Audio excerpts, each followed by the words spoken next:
जय हिंद दोस्तों। कैसे हो आप सभी। मैं आशा करता हूँ सभी स्वस्थ होंगे, मस्त होंगे। आपकी पढ़ाई बहुत अच्छी चल रही होगी। सीईटी को मद्देनजर रखते हुए जो धमाका सीरीज चलाई जा रही है, इसके अंदर मेवाड़ का इतिहास हमारा चल रहा है। और मेवाड़ के इतिहास के अंदर लास्ट क्लास में हमने महाराणा लक्ष्य सिंह की हेडिंग डाल दी थी। तो मैंने कहा था जो नेक्स्ट वीडियो इसके अंदर हम महाराणा लक्ष्य सिंह या लाखा की हम बात करेंगे। तो चलिए दोस्तों शुरू करते हैं। महाराणा लाखा या लक्ष्य सिंह, हेडिंग डाल लो।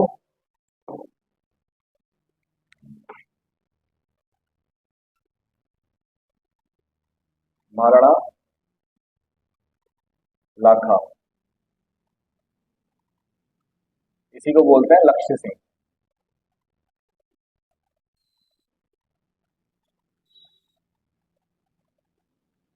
सुनिएगा दोस्तों, महाराणा लाखा के बारे में क्या क्या जानकारी हमें मिलती है। ये जो महाराणा लाखा था, ये मेवाड़ की जब गद्दी पर बैठता है, तो उस समय मेवाड़ के अंदर जो आर्थिक स्थिति थी वो मेवाड़ की लगभग लगभग ठीक थी, ज्यादा कुछ अच्छी थी नहीं। लेकिन इसके समय पर एक बहुत बढ़िया काम हो जाता है। और वो काम क्या होता है कि एक बंजारा होता है, और एक बंजारे के द्वारा क्या होता है, चांदी की खान निकाल ली जाती है। इसके टाइम पे क्या होता है, चांदी की खान निकाल दी जाती है, और बंजारा होता है, उस बंजारे के द्वारा क्या है, पिछोला झील का निर्माण करवाया जाता है। और पिछोला झील का जब निर्माण करवाया जाता है उस बंजारे के द्वारा, इस पिछोला झील के अंदर ही क्या नटनी का चबूतरा बनाया हुआ है। नटनी का चबूतरा जो पिछोला झील के अंदर बना हुआ है, उसके पीछे ये कहानी है। और वो कहानी क्या है, आप लोग सुनिए कि जब महाराणा लाखा जो है वो दरबार में रहते हैं, तो उनके दरबार में एक नट और एक नटनी आता है। और जो नट और नटनी है, और वो क्या करते हैं, जब महाराणा लाखा के दरबार में आते हैं तो वो महाराणा लाखा को बताते हैं कि हम क्या करते हैं, हम खेल दिखाते हैं। लाखा पूछता है उनसे कि भाई किस प्रकार के खेल दिखाते हो आप। तो नट कहता है कि ये जो मेरी पत्नी है ना, नटनी, ये क्या करती है, जब पूरा का पूरा रस्सी है, उस रस्सी पर चल के दिखा सकती है। तो लाखा को लगता है, क्या कहते हैं कि इसमें कौन सी बड़ी बात है, तो नॉर्मल बात है। तो नट कहता है कि सर फिर आप बताओ कोई बहुत बड़ी बात जो हम करके दिखाएं। तो महाराणा लाखा कहता है कि देखिए ये जो नदी दिखी है ना, पिछोला झील, ये पिछोला झील को अगर नटनी पार कर देगी, तब मैं मानूंगा कि सच में आप लोगों के अंदर प्रतिभा है। नट कहता है कि अगर पार कर दी तो महाराणा लाखा जोश जोश में कह रहा है, अगर जो तेरी नटनी है इस पूरी की पूरी नदी को पार कर देती है, तो मेवाड़ का आधा राज्य तेरा। और शर्त लगा दी जाती है। और शर्त लगाने के बाद में क्या होता है, एक रस्सी बांध दी जाती है पिछोला झील के ऊपर, इस तरफ से उस तरफ, और उसके ऊपर जो नटनी है वो चलना स्टार्ट कर देती है। और कहते हैं कि नटनी आधी पिछोला को पार कर देती है। आधी पिछोला को जब नटनी पार कर देती है तो महाराजा टेंशन के अंदर आ जाते हैं। और महाराजा को लगता है कि आधी पिछोला जब इसने पार कर दी है तो पूरी भी कर देगी, और अगर पूरी जो पिछोला झील इसने पार कर दी तो आधा राज्य देना पड़ जाएगा। महाराजा अपने सेनापति जो सैनिक होते हैं उनको बोलते हैं कि कुछ तो करो, इसे रोको। अगर ये पूरी नदी पार कर देगी तो हमारा आधा राज्य चल जाएगा, और आधा राज्य चला गया तो फिर मेवाड़ के अंदर सैनिक भी आते रहेंगे।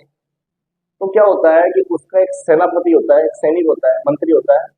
वह क्या करता है, चुपके से जाकर के जो रस्सी होती है पिछोला झील की, उस रस्सी को काट देता है।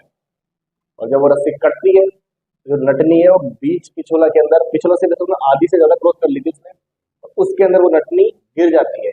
हालांकि इसको घटना ये दे दी जाती है कि रस्सी टूट गई थी, ठीक है, और जो पिछोला झील से नटनी गिर जाती है, और उससे क्या होता है, नटनी की मृत्यु हो जाती है। जिस जगह पर नटनी गिरती है और जहां पर मृत्यु होती है, वहीं पर नटनी का चबूतरा बनाया गया है। और यहीं से क्वेश्चन बनता है एग्जाम के अंदर कि नटनी का चबूतरा कौन सी झील के अंदर है। ऑप्शन के अंदर उदय सागर, फतेह सागर, पिछोला और राणा प्रताप सागर, ये झील है, ऐसी झील है, बांध से दे दिया जाता है ऑप्शन, तो जो आंसर निकल के आता है वही होता है फतेह सागर झील। नटनी जो थी उसका जो वास्तविक नाम था, उसका नाम था गल की बाई। उसका क्या नाम था, उसका नाम था गल की बाई। तो पिछोला झील के बारे में जानता है कि पिछोला झील का निर्माण एक बंजारे के द्वारा करवाया जा रहा है। बंजारे के बारे में ज्यादा जानकारी नहीं मिलती है। कुछ बुक्स के अंदर हमें मिलता है कि वो एक चिड़ीमार बंजारा था। कुछ बुक्स बोलती है कि उसने बेल की स्मृति में अपने पिछोला झील का निर्माण करवाया था। जो भी रही होगी बात, पर हमें जितनी जानकारी मिलती है वो है कि एक बंजारे के द्वारा पिछोला झील का क्या करवाया गया था, निर्माण करवाया गया था। और इस पिछोला झील के अंदर क्या क्या बने हुए हैं, तो पहला तो बना हुआ है वो नटनी का चबूतरा बना हुआ है। दोस्तों यहाँ समझने वाली बात यह है कि जो नटनी का चबूतरा है वो पिछोला झील के अंदर है, और नटनी का बारा एक जगह है, ये अलवर के अंदर है। आप दोनों के अंदर कंफ्यूज मत हो जाना, दोनों में बहुत अंतर है, एक जगह उदयपुर में है तो एक जगह अलवर में है। पिछोला झील के अंदर और भी चीजें हैं, चलिए दोस्तों नोट डाउन करते हुए चलिए कि महाराणा लाखा लक्ष्य सिंह के समय में जावर के अंदर, जावर में चांदी की खान निकल गई, चांदी की खान निकली।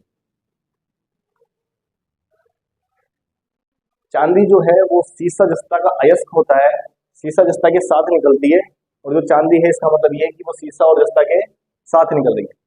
दूसरी बात ये, इसी के समय पर एक बंजारे के द्वारा किसका निर्माण करवाया गया था, बंजारे के द्वारा पिछोला झील का निर्माण करवाया गया था।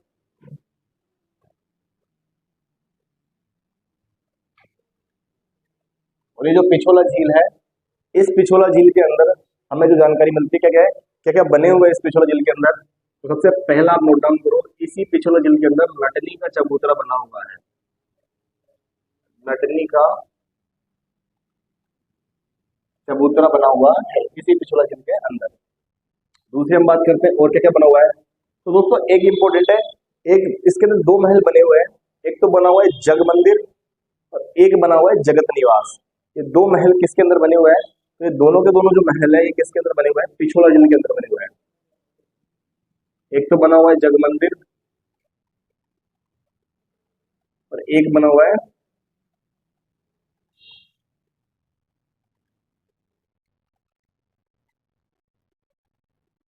जगत निवास महल। ये दोनों कहाँ बने हुए हैं, तो ये दोनों के दोनों पिछोला झील के अंदर बने हुए हैं। अब बात करते हैं आगे की, जो महाराणा लाखा के संबंधित है। महाराणा लाखा से जुड़ी हुई हमें एक और जो कहानी मिलती है वो ये मिलती है बूंदी के जो हाड़ा है उससे, जो महाराणा लाखा की युद्ध होता है, नकली तारागढ़ की कहानी, आप वो भी सुनिए कि नकली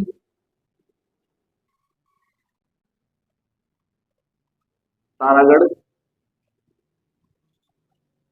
की कहानी और कुंभाहाड़ा,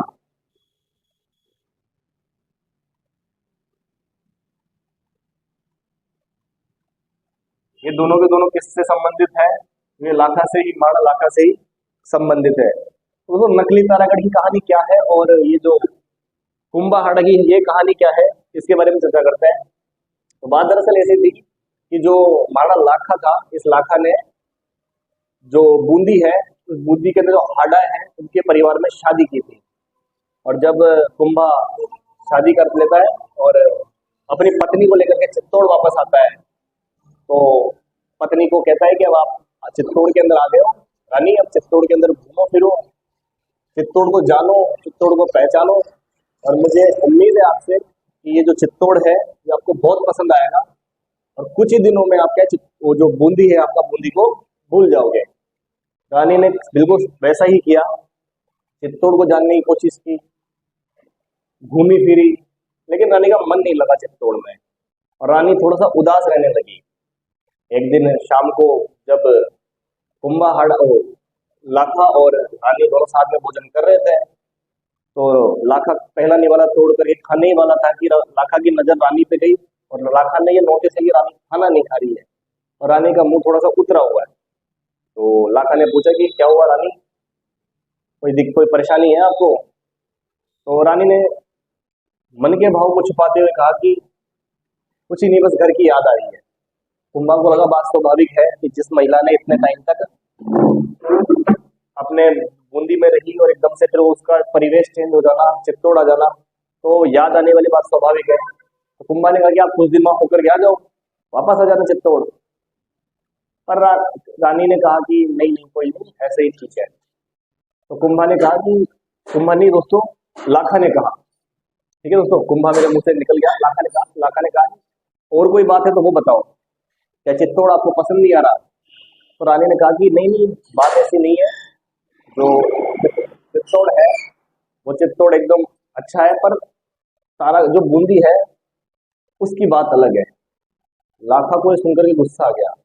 लाखा से बोला कि ऐसा कैसे हो सकता है, पूरे राजस्थान के अंदर सबसे बेस्ट है वो चित्तौड़ है, आप तारागढ़ बूंदी की बात कैसे कर सकती हो। रानी ने कहा कि जो है वो है, बूंदी की बात अलग है, और चित्तौड़गढ़ ठीक है, गढ़ है, कोई ज्यादा खास नहीं है, पर जो तारागढ़ है बूंदी का उसकी तो बात ही लगे, वो तो अलग ही है। लाखा को गुस्सा आ गया सुन करके। लाखा ने खाना छोड़ा। लाखा ने कहा सेनापति सेना तैयार करो, हम क्या करेंगे, जो बूंदी है उस बूंदी पे चढ़ाई करेंगे, बूंदी पे लड़ाई करेंगे, बूंदी इसको युद्ध करेंगे। सेनापति ने कहा कि महाराज बात तो सही है आपकी कि आप वहां युद्ध करोगे, पर आप सोचो तो सही, आपने कुछ ही दिन पहले वहां तोड़ मारा है, कुछ ही दिन पहले वहां पे आप शादी करके लाए हो, और आज आप वहां पे युद्ध करना चाहते हो। कुछ दिन रुक जाओ और इसके बाद में कर लेना वहां पे आप आक्रमण, जीत लेना बूंदी को। बूंदी कौन सा दूर है, या बूंदी कहाँ भाग के जा रहा है। लाखा ने कहा कि बात तो सही है, लेकिन मैंने कसम ले ली कि जब तक बूंदी के तारागढ़ को नहीं जीत लेता तब तक खाना नहीं खाऊंगा, और अब जीतना जरूरी है क्योंकि इतने दिन तक मैं जी नहीं सकता बिना खाए पिए। तो जो आसपास के मंत्री थे, उन मंत्रियों में से एक समझदार मंत्री था, और उसने हल निकाला कि एक काम करते हैं, चित्तौड़ से थोड़ा सा दूर अपन एक काम करते हैं, एक नकली सी झोपड़ी बना देते हैं, और उस झोपड़ी के ऊपर अपन नाम लिख देते हैं कि यह है तारागढ़ दुर्ग बूंदी का। आप उसको गिरा करके अपनी कसम तो पूरी कर लो, और खाना तो खाओ, और खाते कमाते आगे चल करके फिर आक्रमण कर देना बूंदी पे, कहाँ दिक्कत आ रही है, और जीत देना बूंदी को। तो बातों ही बातों में समझाइश होगी कि चलो ठीक है अपन ये काम करते हैं। और चित्तौड़ से थोड़ा सा दूर चल करके एक छोटा सा किला बनवाया गया, नकली किला, और उस पर लिख दिया गया कि तारागढ़ दुर्ग बूंदी। ठीक है, और पूरी तरह से जिस तरह सेना युद्ध में जाती है उस तरह से सेना को तैयार किया गया, और लाखा सेना आगे की तरफ नेतृत्व कर रहा है, उसकी सेना पीछे पीछे चल रही है, और जो नकली तारागढ़ का दुर्ग बना हुआ है वहां से थोड़ी सी दूर जाकर के जो लाखा है वो रुक गया, और लाखा अपनी धनुष और तीर निकालता है, और तीर को जैसे चढ़ाता है, और क्या कहते हैं, नकली तारागढ़ दुर्ग पे जैसे ही तीर को छोड़ने लगता है तो उससे पहले उस किले से एक तीर निकल के वापस आती है, और वो उस किले से तीर वापस आकर निकल के लगती है इस तरफ आकर के। लाखा को लगता है कि ये क्या मतलब हुआ, ये क्या तरीका है, जाकर देखो कि किले के अंदर से तीर चला कौन रहा है। तो सैनिक वहां जाते हैं, और सैनिकों को मिलता है कि वहां से जो तीर चला रहा था वो था कुंभाहाड़ा। वो कौन था, ये कुंभाहाड़ा। ये वही कुंभाहाड़ा था जो रानी का छोटा भाई था, और उसके साथ चित्तौड़ में आया हुआ था। लाखा को लगता है कि यार ये क्या कर रहा है।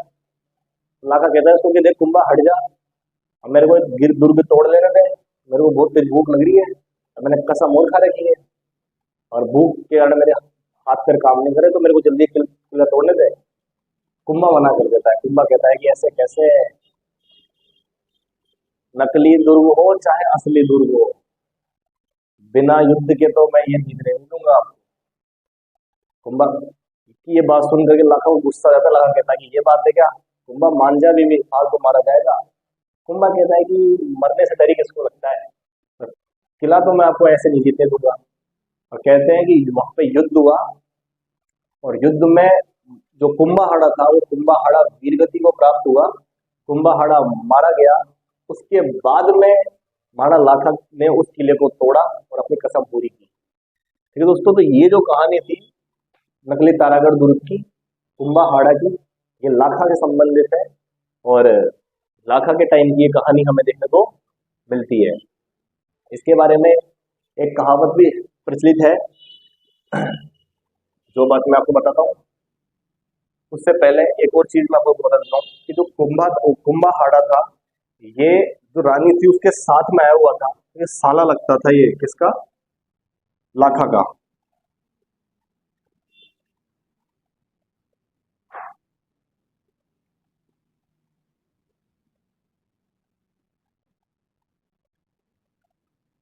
ठीक है दोस्तों, किसका था, लाखा का। क्या था, ये साला था।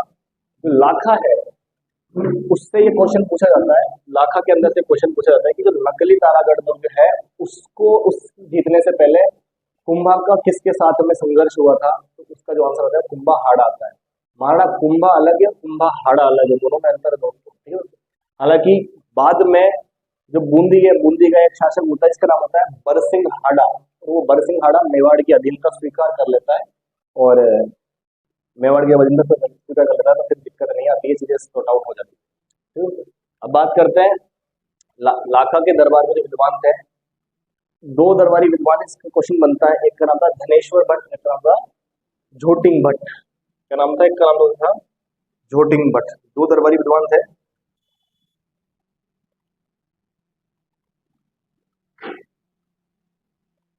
एक का नाम था धनेश्वर भट्ट, एक का नाम है झोटिंग भट्ट।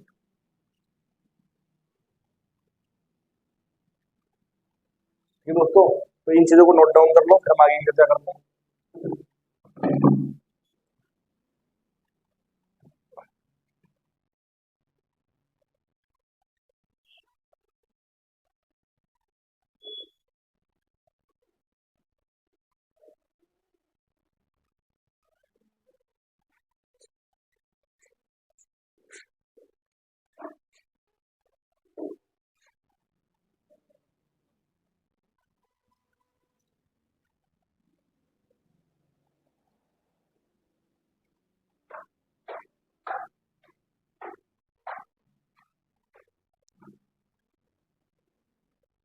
एक ये जो हमें कहावत मिलती है इसके बारे में, वो ये मिलती है, वो भी सुनो कि नकली गढ़ दीदो नहीं, बिना घोड़ गमसार, सिर टूटिया बिन किम फिरे, असली गढ़ पर आन।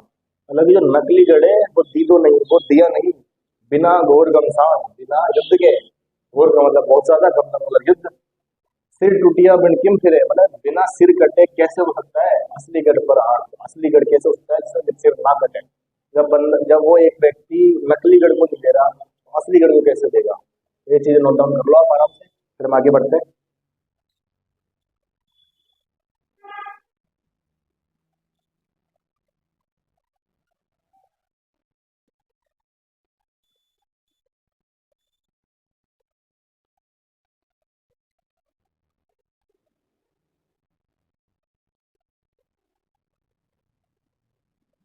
एक ये और नोट डाउन कर लो, जो जग मंदिर है इसके बारे में भी, हालांकि ऐसे तो हम महल की चर्चा करेंगे उस वक्त मैं और अच्छे से बताऊंगा आपको, पर यहाँ इतिहास चला था, यहाँ भी चर्चा कर लो। ये जग मंदिर है, इसके निर्माण को करवाई थी कर्ण सिंह ने।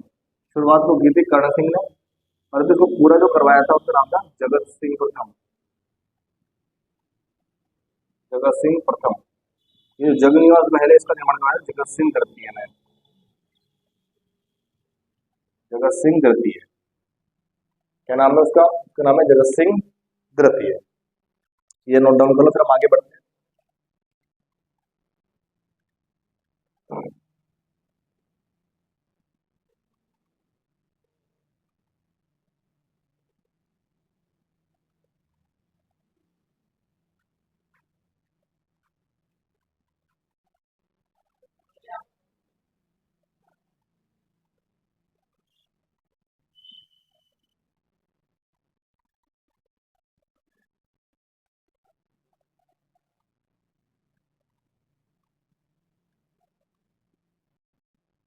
चलिए चर्चा करते हैं आगे की।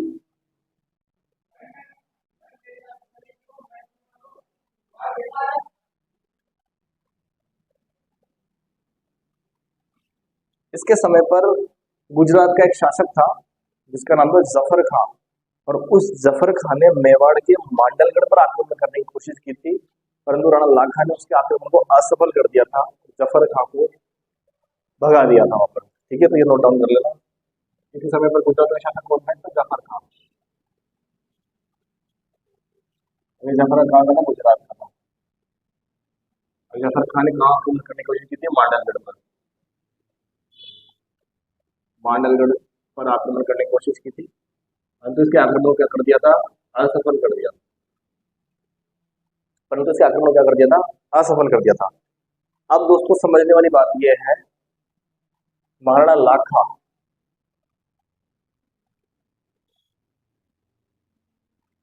इसका एक पुत्र था जिसका नाम था राव चूड़ा, चूंडा।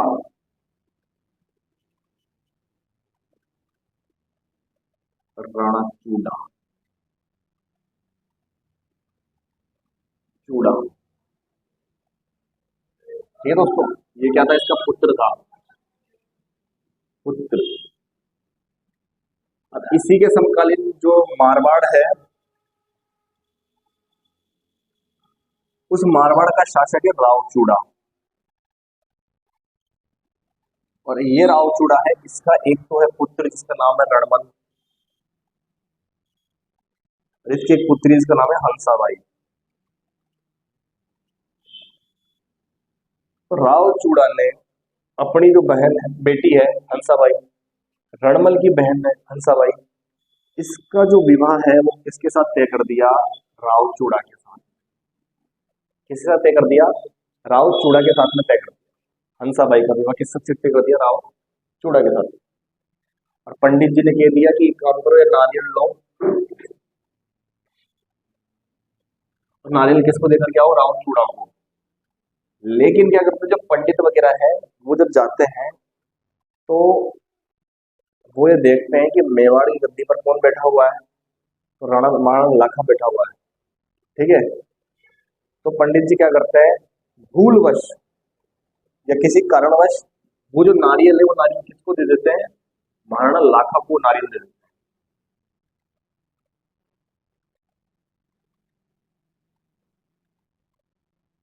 बाद में पंडितों को भूल का एहसास होता है कि यार हमने क्या कर दी, गलती कर दी, हमने तो क्या कर दी, गलती कर दी। नारियल भेजा किसी और के लिए था, और दे दिया हमने किसी और को, महाराणा लाखा को दे दिया। अब क्या करें, मतलब गलती तो हो गई, अब इस गलती को सुधार कैसे किया जाए। ठीक है।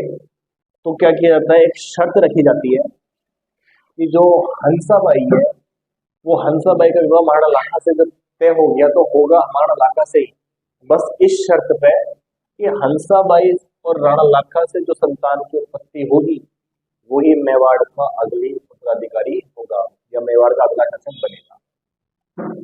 क्योंकि राणा लाखा का बड़ा पुत्र कौन है, चूड़ा। राणा चूड़ा जो है वो मेवाड़ का, वो जो राणा लाखा का बड़ा पुत्र है। और नियमों के अनुसार जो उत्तराधिकारी है वो कौन बनता, रावचूड़ा, राणा चूड़ा। लेकिन हंसाबाई और राणा की शादी शर्त की गई कि इन दोनों में जो संतान की उत्पत्ति होगी वही मेवाड़ की गद्दी पर बैठेगा। इस वजह से राणा चूड़ा ने शपथ ली, और वो क्या शपथ ली, कि वह मेवाड़ की गद्दी पर कभी नहीं बैठेगा, मेवाड़ की गद्दी राजपाट का वो त्याग कर देता है। और इस शपथ के कारण जो राणा चूड़ा है, इसको मेवाड़ का भीष्म पितामह कहा जाता है। क्या कहा जाता है इसको, मेवाड़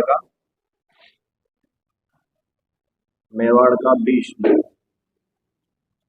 मेवाड़ का भीष्म किसको कहा जाता है, राणा चूड़ा को कहा जाता है। क्यों कहा जाता है, क्योंकि इसने शपथ प्रतिज्ञा ली कि वो राजगद्दी पर नहीं बैठेगा, हंसाबाई और राणा लाखा की जो संतान होगी वही राजगद्दी पर बैठेगी। दोस्तों, इसने गद्दी को त्यागने की ही शपथ ली थी, शादी नहीं करने की शपथ ली थी। ठीक है। कभी कभी हम समझ लेते हैं कि जो राणा लाखा, जो राणा चूड़ा है, इसकी जो संतान कैसे हो सकती है, इसने शपथ ले ली थी। शपथ इसने सिर्फ गद्दी को त्यागने की ली थी, इसकी नहीं ली थी, और शादी नहीं करने की शपथ नहीं ली थी, इसने शादी की थी। और इसके काफी सारे वंशज हमें आगे देखने को मिलेंगे। लाखा और हंसाबाई से जो संतान की उत्पत्ति होती है उसका नाम होता है मौक्कल। उसका क्या नाम होता है, उसका नाम होता है मौक्कल। राणा लाखा और जो हंसाबाई है, उनकी जो संतान होती है, इस संतान का जो होता है, और वो इन संतान का जो होता है, इन दोनों संतान होती है मोकल। और मोकल क्या करती है, मोकल की कहाँ जाकर आगे क्या करती है, गद्दी पर बैठती है। ठीक है दोस्तों, गद्दी पर कौन बैठता है, मोकल। और जो चूड़ा है, चूड़ा को क्या दी जाती है, चूड़ा को दी जाती है जागीर। चूड़ा को क्या दी जाती है, सामंत जागीर दे दी जाती है। और कहाँ की सागिर दे दी जाती है, सलूम्बर की, सलूम्बर की जागीर। मुख्य रूप से कहाँ की जागीर दी जाती है, सलूम्बर की जागीर दी जाती है। ठीक है दोस्तों, तो आप इसे नोट डाउन करो। वैसे नोट डाउन तो क्या ही करोगे, डायग्राम था, समझने वाली चीजें थी।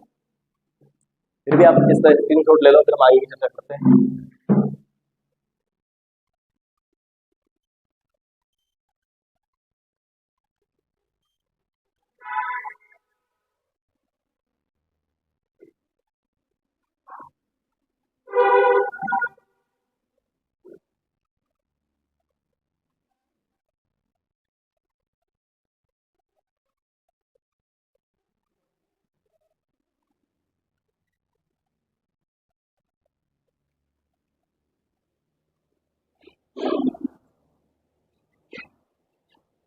है दोस्तों। तो मैं आपको नोट डाउन करवा देता हूँ, ठीक है, मैं पूरा इसको जैसे तो समझ लेगी थी।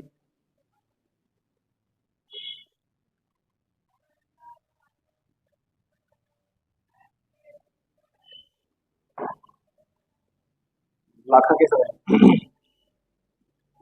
लाखा का विवाह किससे होता है? हंसाबाई से होता है। हंसाबाई कहाँ की थी? मारवाड़ के रावचूड़ा। मारवाड़ के रावचूड़ा क्या थी है? पुत्री थी हंसाबाई। इन दोनों से जिस संतान की उत्पत्ति होती है वो होता है मोंगल। और इनका विवाह ही इस शर्त पे किया जाता है कि मोंगल क्या करेगा, तो आगे चल के मेवाड़ी गद्दी पर बैठेगा। राणा लाखा का जो बड़ा पुत्र होता है उसका नाम होता है कुंवर चूड़ा या राव चूड़ा। राणा चूड़ा लिख लो, राणा चूड़ा, क्योंकि राव चूड़ा तो हंसाबाई के पिता का नाम था, तो आप लिख लो राणा चूड़ा। ये दोनों सेम है, चुंडा। और इसने क्या कर ली थी? इसने शपथ ले ली थी। इसका अर्थ से क्या कहा जाता है? मेवाड़ का भीष्म। मेवाड़ का भीष्म किसे कहा जाता है? ये क्वेश्चन पूछा जाता है कि मेवाड़ का भीष्म किसे कहा जाता है। उसका जो आंसर है वो है चूड़ा। ठीक है दोस्तों, अब बात करते हैं आगे की।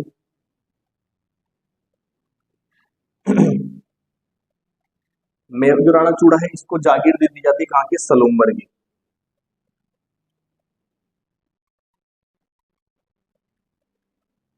सलूम्बर की जागीर तो दी जाती है, वो जाती है ही, पर सलूम्बर की जागीर के जो बहुत इंपॉर्टेंट काम है वो भी इनको दिए जाते हैं। और क्या क्या काम दिए जाते हैं? जो सलूम्बर की जागीर है वो अपने आप में बहुत विशेष स्थान रखती है मेवाड़ राज्य के अंदर। कैसे? पहली बात तो ये कि जब कभी मेवाड़ का जो राजा है वो कहीं चला जाएगा या उसकी गैर मौजूदगी रहेगी, तो उस समय जो मेवाड़ का शासन है वो सलूम्बर का सामंत चलाएगा। दूसरा ये जो मेवाड़ का शासक है उसके जो तलवार है या उसका जो राज तिलक है वो कौन करेगा? सलूम्बर का सामंत करेगा। ठीक है। तीसरा जो इम्पोर्टेंट है, राजा बनने में सलूम्बर के सामंत की अनुमति बहुत ही ज्यादा अनिवार्य होती है।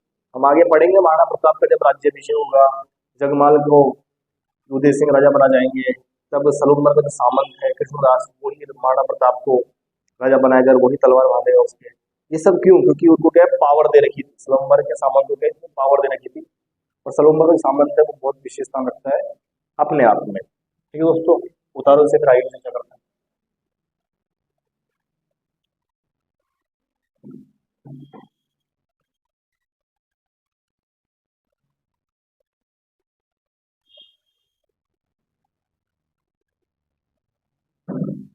एक ये टाइमिंग है ना इसके महाराणा लाखन का।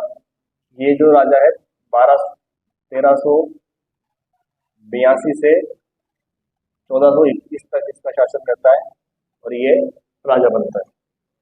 तो आगे की बात करते हैं। अब हेडिंग डालो मोकल। मोकल का जो समय रहेगा वो रहेगा 1421 से 1433। 33 के अंदर कौन कुंभा जाएगा? तो जो मोकल है उस मोकल का जो समय रहेगा वो समय रहेगा 1421 से 1333, 1433 के बीच में।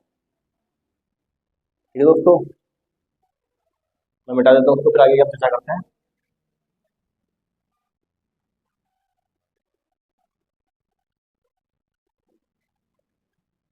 मुगल के बारे में दो तीन जानकारी है हमारे पास में, ज्यादा जानकारी नहीं है, तो हम उनकी चर्चा कर लेते हैं। फिर उसके बाद में कुंभा शुरू करेंगे। कुंभा कुंभा बहुत इंपॉर्टेंट रहेगा। मोगल, राणा मोगल या महाराणा मोगल एक ही बात है। 1421 से 33 सबसे इम्पोर्टेंट। ये जो मोकल है, इस मोकल के क्या है? एक तो था पुत्र, एक थी पुत्री। इसका जो पुत्र था उसका नाम था कुंभा। ये बहुत इंपॉर्टेंट है कुंभा, इसी की चर्चा करेंगे हम आगे। पहले मोकल की चर्चा कर लेते हैं। और इसकी एक पुत्री थी, इसका नाम था लीला। मेवाड़ की थी, इस कारण से क्या बोला जाता था? मेवाड़ी बोला जाता था। ये जो लीला मेवाड़ी है, इस लीला मेवाड़ी की शादी होती है गागरून के शासक अचल दास से। ठीक है। और कहा जाता है कि लीला मेवाड़ी की शादी किससे होती है? अचलदास से।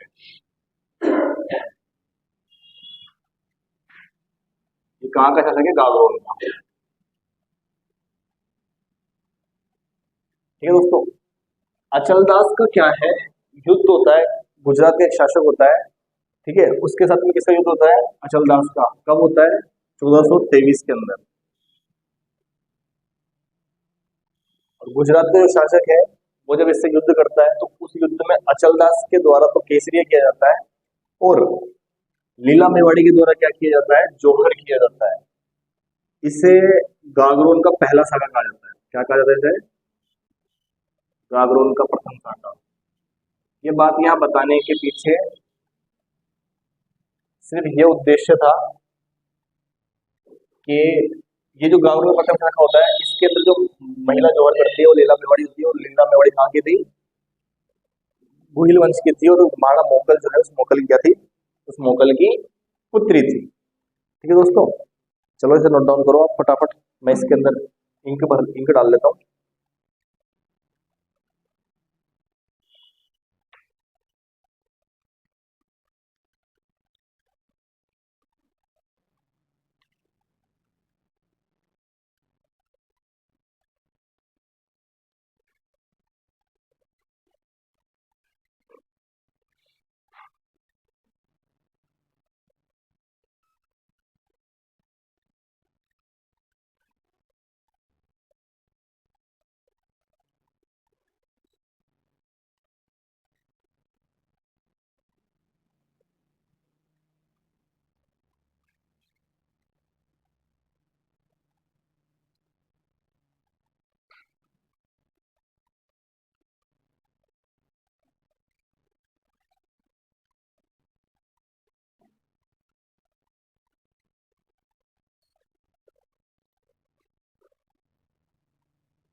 ठीक है दोस्तों, तो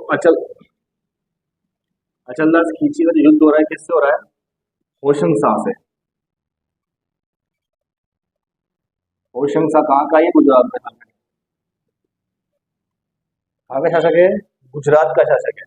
अचलदास खींची, ठीक है। इस जो जानकारी है इसकी जानकारी में कौन से ग्रंथ से मिलती है? तो एक ग्रंथ है जिसका नाम है अचलदास खींची दी वचनिका। और ये अचलदास खींची दी वचनिका ग्रंथ किसने लिखा है, किसने लिखी है? उसका उसका नाम है शिवदास गार्डन। उसका क्या नाम है? शिवदास गार्डन। तो महाराणा जो राणा मोकल है उसके समय की पहली जानकारी तो ये है। दूसरी जानकारी ये है कि 1427 के अंदर इसका एक युद्ध होता है, और उस युद्ध का नाम होता है रामपुरा का युद्ध। रामपुरा का युद्ध। ये रामपुरा का युद्ध कहाँ पड़ता है? नागौर के अंदर पड़ता है।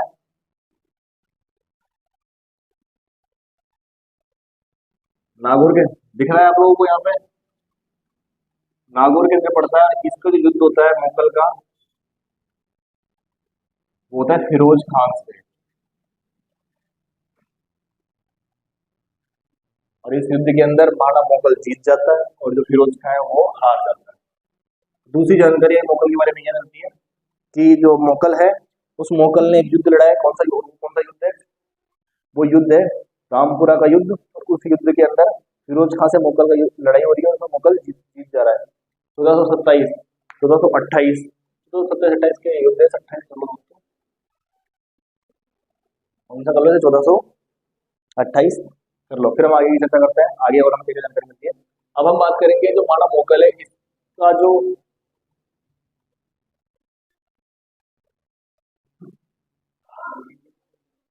क्या करोगे? तो ये उतार लो। अब हम बात करते हैं मुगल की जो सांस्कृतिक उपलब्धियां हैं, मुगल ने क्या क्या निर्माण कार्य करवाए थे, हम उसकी चर्चा करेंगे। अब हम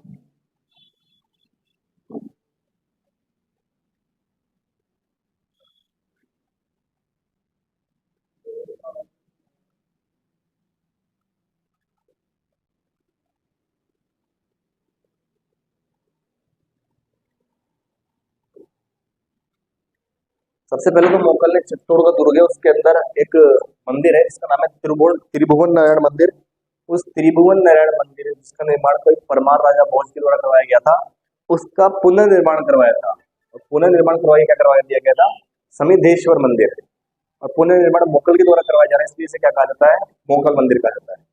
दूसरा, इसने जो कैलाशपुरी जो गांव है उसके अंदर एकलिंगनाथ जी का मंदिर है, उस मंदिर में क्या करवाता है? परकोटे का निर्माण करवाता है। तो दो इसके सांस्कृतिक काम किए हैं, समझ लो कि चित्तौड़ दुर्ग के अंदर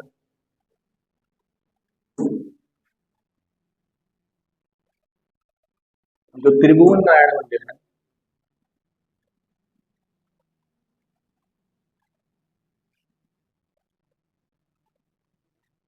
इसका क्या करवाया? पुनर्निर्माण। इसका क्या करवाया? पुनर्निर्माण करवाया। और पुनर्निर्माण करवा के क्या करवा दिया इसे? समिधेश्वर मंदिर।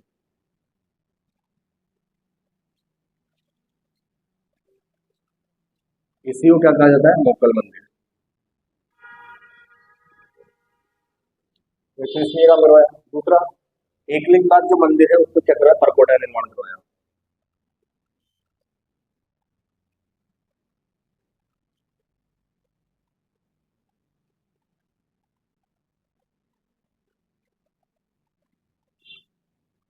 एकलिंगनाथ मंदिर जो है उसको क्या करवाया? परकोटा निर्माण करवाया। ठीक है दोस्तों, अब बात करते आई मोकल क्या था। जब मोकल 1433 के अंदर गुजरात का एक शासक होता है, गुजरात का शासक नहीं होता वो दोस्तों, क्या कहते हैं?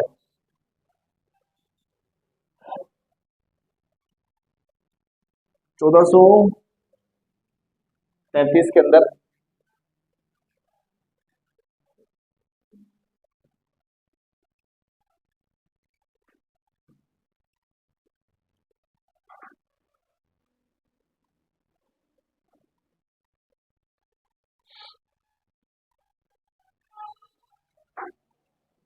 हाँ तो दोस्तों, गुजरात का ही शासक वो होता है, तो थोड़ा सा कंफ्यूज हो जाता है इसके अंदर कि गुजरात का था, ईरान का था, तो गुजरात का ही वो शासक था।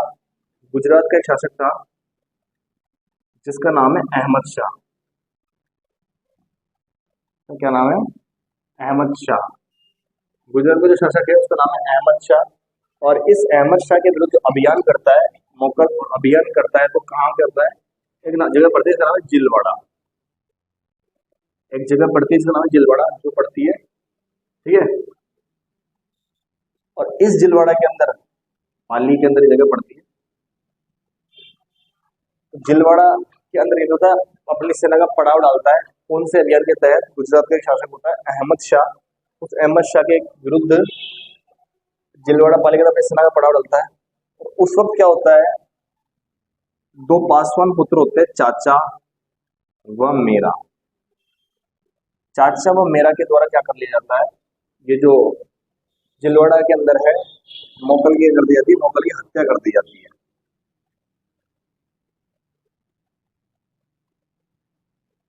मोकल की क्या कर दी जाती है? मोकल की हत्या कर दी जाती है जिलवाड़ा के अंदर। क्या होता है दोस्तों? पासवान के जो पुत्र होते हैं उनका जीवन बहुत ही दुखमय जीवन होता है, तो तानों से जीना पड़ता है। बचपन से उनको तानों में सुनने पड़ते हैं, ताने तानों में ही पल पोस के बड़े होते हैं। तो उनका क्या होता है? जो राजा होता है उनके प्रति बहुत द्वेष होता है, और वो मौका देखते हैं, मौका देखते उस द्वेष को बाहर निकालते हैं।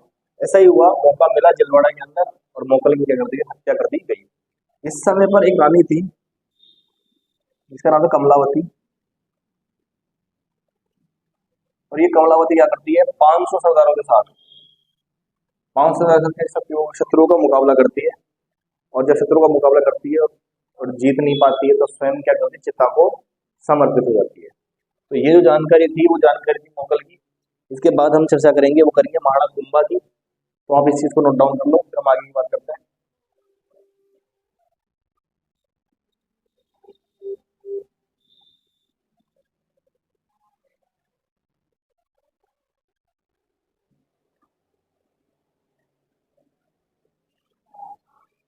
इस चीज को नोट डाउन करने के बाद में हेडिंग डालना, राणा कुंभा 1433 से 1468। राणा कुंभा 1400।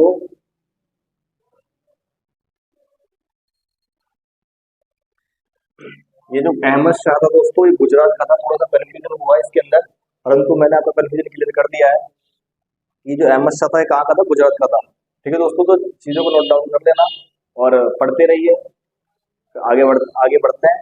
अगली जो वीडियो है उसमें हम राणा कुंभा की बात करेंगे और पूरा वीडियो राणा कुंभा पे ही हम चर्चा करेंगे। राणा कुंभा एक इंपॉर्टेंट है, जिससे काफी सारे क्वेश्चन बनते हैं। ठीक है दोस्तों, जय हिंद, जय भारत।